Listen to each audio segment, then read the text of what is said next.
Boa tarde. A gente vai começar a fazer a apresentação do nosso trabalho aqui, referente ao livro Um Toque na Cuca. Vou começar falando um pouco sobre o capítulo 5, que é sobre evitar ambiguidades. Bom, ele começa falando sobre um caso da década de 60, em que a ambiguidade era vista como uma coisa ruim, ninguém gostava, e entre o terceiro e quarto parágrafo ali, ele já começa a falar bem da ambiguidade, então eu logo notei esse paradoxo, né, de começar falando mal e depois, ao decorrer do texto, falar bem, e aí ele até fez um negócio que eu achei interessante, que ele fez o caça-palavras, onde tinha o sentido literal da palavra lá, que era cortar 6 letras, e aí a pessoa entendeu que era para cortar essa palavra e não, respectivamente, seis letras, tipo assim, unidades, né? Seis, uma, dois, três, quatro, cinco, seis. E ele acaba com várias coisas, e uma delas também que ele acaba falando é das dicas, que eu achei bem interessante no finalzinho do parágrafo desse capítulo, né? Vou começar falando uma dica aqui, que ele falou que é bem interessante, que é tire vantagem da ambiguidade que existe no mundo. Aí os outros vão falar as outras dicas aí.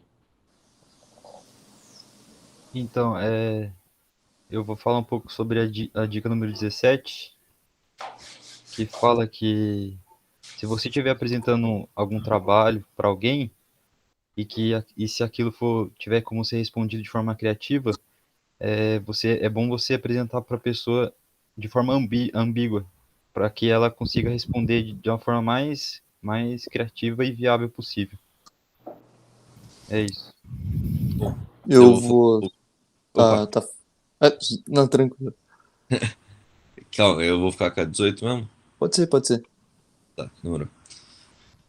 Bom, eu vou falar um pouco sobre a dica número 18, que ela fala para você sempre cultivar suas fontes de ambiguidade, você sempre buscar livros, sempre buscar pesquisar, sempre buscar assistir notícias, essas coisas, sempre para cultivar a sua imaginação e sempre manter ela ativa em vários sentidos.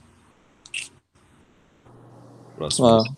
Ah, agora eu vou aqui na 19, que ele diz que é para sempre procurar usar o humor, que é para sempre. O humor é uma boa maneira de sempre manter tanto você mesmo quanto o seu grupo, as pessoas que você trabalha, em um estado de espírito mais criativo. E um estado de espírito criativo é o que a gente sempre procura para conseguir novas ideias e inovações. Vai para a dica número 20.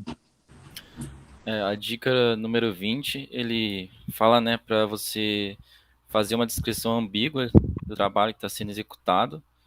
Então, para você pensar de mais de uma maneira, né, sobre o que está sendo apresentado, para você ter modos diferentes de encarar esse problema, vamos dizer assim, e achar mais de uma solução, né?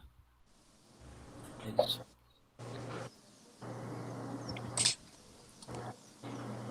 Bom, agora a gente tem umas frases que têm esses sentidos ambíguos que a gente quer fazer vocês quebrar um pouco a cabeça aí o povo da sala para vocês entenderem mais na prática o que é essa tal ambiguidade que o autor tanto fala. Nessa frase, numa placa de uma rua, estava escrito cuidado, escola. O que vocês acham que ele está tentando dizer?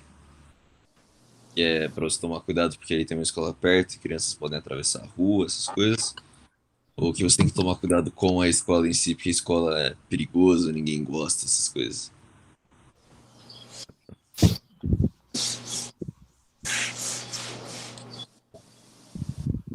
Falando um pouco sobre essa frase, temos vaga para rapaz com refeição. Também é ambígua, como vocês podem ver, uma vez que o primeiro sentido que pode ter é que está contratando alguém que esteja com a refeição, e um outro sentido é que o sentido de que essa vaga tem refeição na vaga de emprego. E é isso.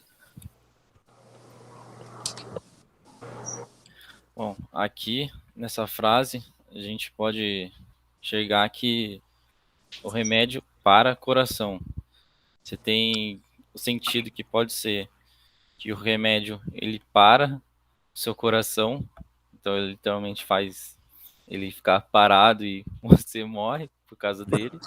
Ou você pode entender também que ele é um remédio para o coração, que seria para qualquer problema que você possa ter com o coração. Então ele seria para curar. Então ele tem esses dois meio que extremos, vamos dizer assim. Ele pode parar seu coração ou ele pode, tipo, arrumar, consertar assim.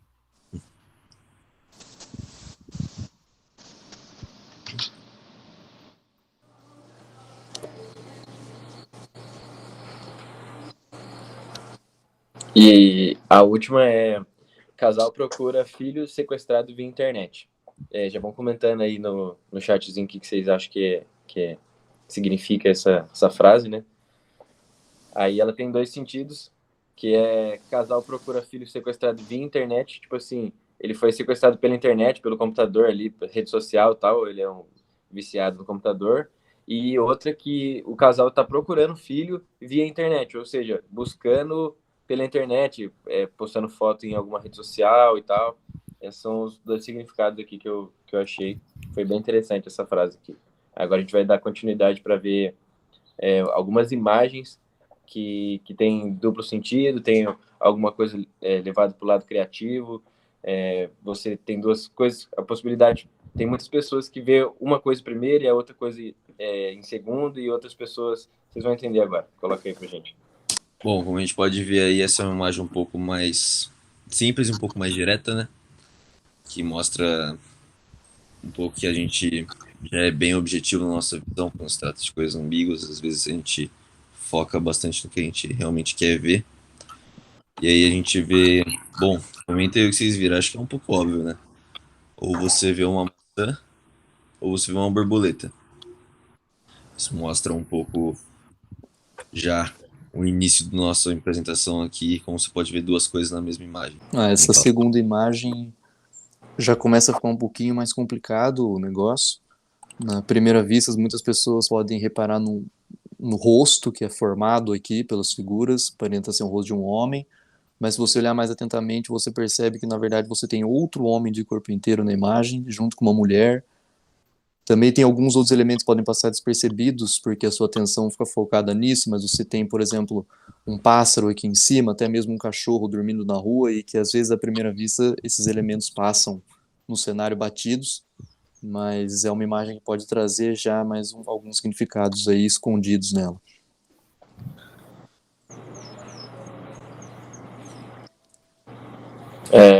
Nessa aqui dá pra gente ver que tem vários navios, né? E tem uma nuvem também. Então, ao decorrer que os navios vão ficando mais longe, aparenta que tem uma nuvem e tem meio que uma ponte, que é uma estradinha assim que vai decorrer esse mar de fora a fora. E na verdade, se você olhar perto é o navio, se você olhar lá longe, forma uma estrada, né? Uma pontezinha. Então, e sobre essa imagem, vão comentando o que vocês acham, o que vocês veem primeiro, mas dá para perceber que o olhar humano ele consegue ver a mesma imagem de diferentes formas, né? E nesse caso, a gente primeira imagem que eu tive foi de uma imagem grande de um senhor assim. E se eu olhar melhor, a gente consegue ver que tem um cavalo. Eu acho que tem duas pessoas em cima do cavalo. Então, é isso. vocês podem perceber que essa imagem tem tanta coisa que nem a gente conseguiu ver tudo que tem ainda. Vocês podem ainda achar mais coisa que talvez a gente nem tenha visto. Tem vários rostos aqui assim no fundo, várias feições assim, Tipo, passa bem na batido mesmo. camiseta dele E também. eu já não tinha visto, por exemplo. Então, Rosto no céu. Aqui no final aparece umas criaturas, uns cachorros assim, não sei. É um negócio meio esquisito, mano. E na outra a gente começou, né, que era uma maçã, então era simplesmente uma maçã, uma borboleta. Tinha até uma alusãozinha que era uma faca e um lagartozinho assim, que daí depois, né, ia fazer a alusão. Mas aqui já é uma foto totalmente e puramente criativa também, onde você consegue ver inúmeras formas e também interpretar de vários jeitos. Ela segue também, é uma exposição de arte, assim, parece uma sala, mas os elementos foram colocados de uma maneira que parece o rosto de uma mulher, né? Os olhos sendo os quadros, esse móvel sendo o nariz, e assim fica mais ou menos. Essas imagens que a gente mostrou, ainda mais nessa evolução da maçã com a borboleta até essa imagem que tem um sofá, tem um quadro, pode ser uma mulher, essas coisas, elas mostram o quanto a ambiguidade pode ser diversificada e pode aumentar a nossa imaginação, né? O quanto ela pode ser importante pra gente. E é isso. E é isso.